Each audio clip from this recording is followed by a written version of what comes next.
शायद आंखों का लिख रखा होगा, मोतियाबिंद नाम से ही दिखा रखा था शायद। पेज नंबर लिख रखा है उसके सामने। या फिर जीरा धनिया सौंफ से ढूंढ सकते हैं, इस तरीके से ढूंढा था मैंने। आंखों का ही देखा था, आंखों में मोतियाबिंद ऐसा कुछ लिख रखा है उसके सामने। फिर उसके तीन चार इलाज बता रखे हैं अलग अलग, तो मैंने जो सबसे आसान था वो ढूंढ कर बताया था उनको।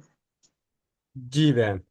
हाँ जी। ऐसा जैसा कि अभी बहन बता रही है, तो ये पुस्तक है रसोई घर ब्रह्मांड की प्रथम औषधालय। जिनके पास भी ये पुस्तक है, कोई भी समस्या है, जैसे यहाँ पे मोतियाबिंद है, तो जब इंडेक्स में जाते हैं तो इंडेक्स में लिखा हुआ है यहाँ पे मोतियाबिंद। हाँ जी भैया। ठीक है। और उस मोतियाबिंद के आगे लिखा हुआ है धनिया 15 नंबर, सौंफ 31 नंबर, नमक 85 नंबर। तो धनिया, सौंफ और नमक, यानी अपने रसोई घर की तीन औषधि, धनिया, सौंफ और नमक। तो सबसे पहले 15 नंबर पे धनिया अगर देखते हैं, इसमें लिखा हुआ है कि मोतियाबंद अगर प्रारंभिक अवस्था में हो तो पीसी हुई सौंफ, धनिया और भूरा बराबर मात्रा में मिला के 2-2 चम्मच नित्य 2 बार पानी से फंकी लेते रहना चाहिए। ठीक है।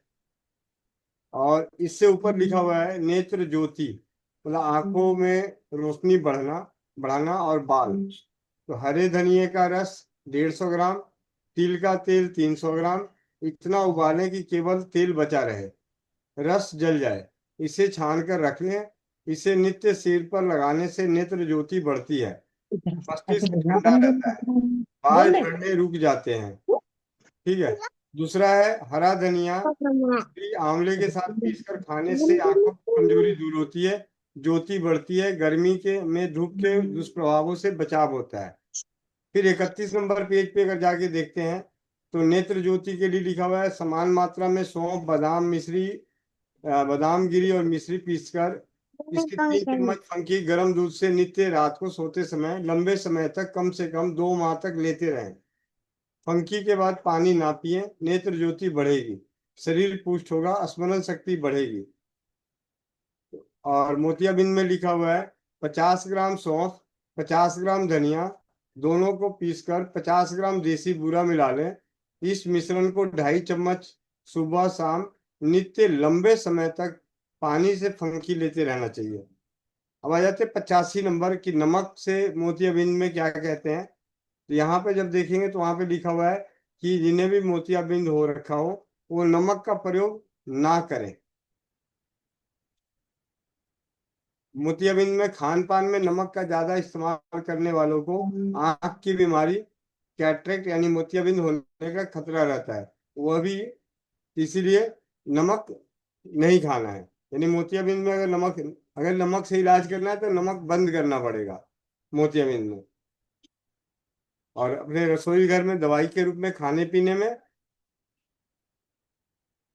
सबसे सिंपल धनिया, सौंफ और बूरा, ये बराबर मात्रा में मिला के उसकी 2 चम्मच 2.5 चम्मच सुबह शाम फंकी लेना चाहिए।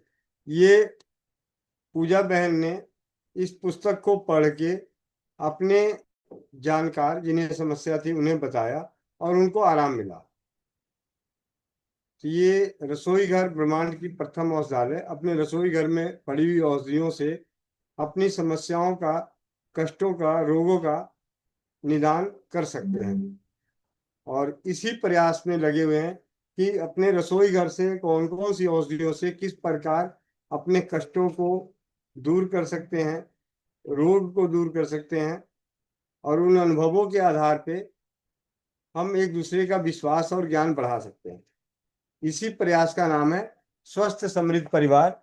और इसी स्वस्थ समृद्ध परिवार के प्रयासों का एक हिस्सा है जो है स्वस्थ समृद्ध परिवार अनोखे परिवार की अनोखी चौपाल, जो आप सभी चौपाल में जुड़े हुए हैं। अभी पूजा बहन का भी एक सवाल है, उनके सवाल का जवाब देंगे, उससे पहले एक सुधा अग्रवाल दीदी हैं, इनसे बात करते हैं। सुधा अग्रवाल दीदी।